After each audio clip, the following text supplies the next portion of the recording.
La semaine dernière, je vous parlais du nouveau scandale qui secoue la filière de la banane en Martinique, puisque l'eau des bacs de lavement utilisée pour laver les bananes en post-récolte et qui est issue des eaux de ravines et de rivières utilisées par certaines exploitations agricoles est contaminée au chlordécone, aux matières fécales et à d'autres pesticides.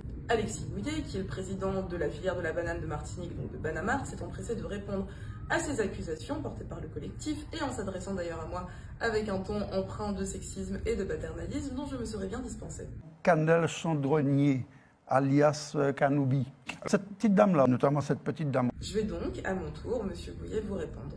En premier lieu, le 15 novembre sur Martinique Première, vous déclariez... Alors, je vous avoue que cette eau n'a jamais été analysée. Il y a certainement peut-être un peu de chlordécone.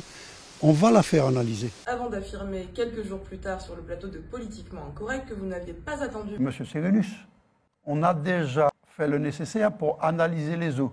Les producteurs de bananes sont parfaitement conscients qu'il y a un problème. Ça fait longtemps qu'on est en train de travailler sur ce sujet. Il faudrait que vous vous mettiez d'accord avec vous-même pour savoir si ces eaux ont été analysées ou non. Je vais vous rappeler à vos obligations légales puisque l'arrêté du 11 janvier 2007 oblige les exploitants agricoles qui utilisent une eau qui ne provient pas du réseau potable à mettre en place un contrôle de sa qualité avant le démarrage des cycles de production. Les eaux qui proviennent des rivières, des ravines et des nappes phréatiques sont des ressources qui sont extrêmement vulnérables aux polluants historiques, notamment le chlordécone et le HCH, mais aussi aux polluants actuels que sont les fongicides utilisés en traitement post-récolte de la banane et au glyphosate. L'eau utilisée pour le rinçage, lavage des produits végétaux doit être potable et que la fréquence des analyses doit dépendre du risque de contamination de l'eau, qui est d'ailleurs très élevé en Martinique, je le rappelle. Vous devez vous conformer aux dispositions du droit réglementaire et faire analyser ces eaux, dont on sait qu'elle n'est pas potable, et je n'invente rien en disant cela, puisque dans son rapport de 2021, l'Observatoire de l'eau de la Martinique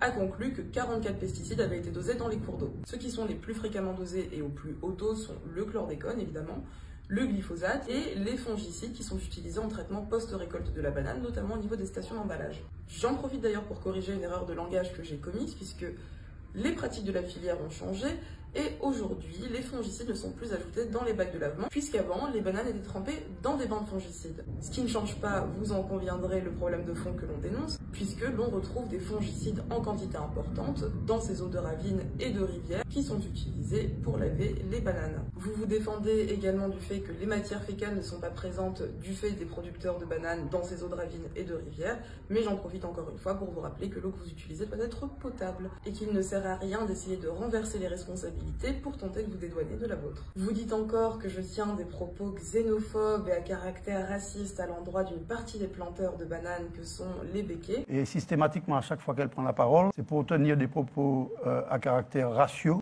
et xénophobes envers une partie des producteurs de bananes, ce qui est puni par la loi et condamnable. Elle stigmatise systématiquement les béquets, descendants d'esclavagistes. Je vous invite à réviser les définitions de la xénophobie et du racisme, mais en tout cas, le racisme et la xénophobie ne consistent pas en l'énonciation d'une réalité historique et sociologique. Il me paraîtrait très hautain de ma part que de tenter de vous apprendre le fonctionnement de la caste à laquelle vous appartenez, car oui, les béquets sont une caste qui fonctionne en vase clos et de façon endogame. Je ne l'invente pas, cela est purement factuel, et si vous en doutez, je vous invite à lire différents ouvrages que sont ceux-ci. Et ça n'est pas non plus ni raciste ni xénophobe que de dénoncer les logiques de domination raciale qui divisent encore la société martiniquaise et qui sont directement héritées de l'époque esclavagiste. D'ailleurs, si cela vous intéresse, j'ai réalisé des travaux de recherche universitaire sur les conflits du travail dans le secteur agricole de la Martinique, qui sont interpénétrés par des dynamiques de domination qui ont trait à la race, à la classe et au genre. Si jamais vous n'êtes pas un aficionado de la lecture, j'ai également co-réalisé un documentaire sur le sujet que vous pouvez retrouver sur YouTube et qui s'intitule « Décolonisons l'écologie ». Et lorsque vous dites que tous les producteurs de bananes ne sont pas des béquets.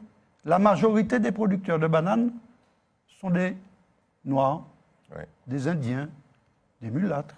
Ça n'est pas tout à fait faux, mais ça n'est pas tout à fait vrai non plus. Car 75% de la sole bananière est possédée par 15% des plus gros planteurs de la Martinique, qui sont des béquets.